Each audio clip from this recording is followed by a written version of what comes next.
Genesis chapter 2 from the Bishop's Bible. The heavens also and the earth were finished, and all the host of them. And in the seventh day God ended his work which he had made. And the seventh day he rested from all the work which he had made. And God blessed the seventh day, and sanctified it, because that in it he had rested from all his work which God ordained to make.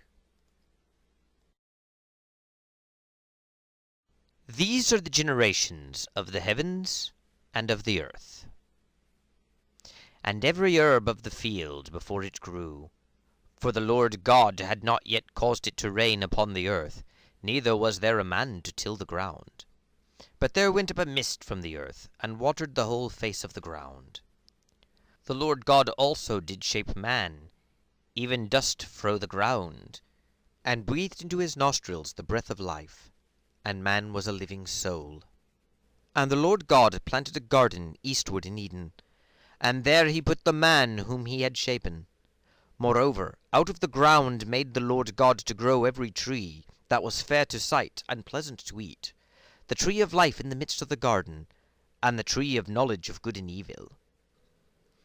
And out of Eden there went forth a flood to water the garden, and from thence it was divided, and became into 4 heads. The name of the first is Pison. The same is it that compasseth the whole land of Havilah, where there is gold. And the gold of the land is very good. There is also bdellium, and the onyx stone. The name of the second river is Gihon. The same is it that compasseth the whole land of Ethiopia.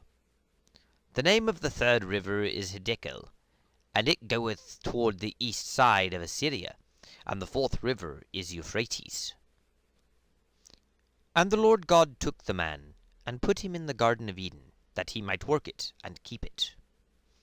And the Lord God commanded the man, saying, Eating, thou shalt eat of every tree of the garden, but as touching the tree of the knowledge of good and evil, thou shalt not eat of it. For in that day soever thou eatest thereof, thou shalt die the death. And the Lord God said, It is not good that the man should be alone. I will make him an help like unto him. And so out of the ground the Lord God had shapen every beast of the field, and every fowl of the air, and brought it unto man, that he might see how he would call it. For likewise as man himself named every living thing, even so was the name thereof. And the man gave names to all cattle, and fowl of the air, and every beast of the field. But for man found he not an help like unto him. The Lord God caused a deep sleep to fall upon Adam, and he slept. And he took one of his ribs, and closed up the place with flesh instead thereof. And the rib which the Lord God had taken from man made he a woman, and brought her unto the man. And man said, This is now bone of my bones, and flesh of my flesh. She shall be called woman, because she was taken out of man. For this cause shall man leave his father and his mother, and shall be joined with his wife, and they shall become one flesh. And they were both naked, the man and his wife, and were not ashamed.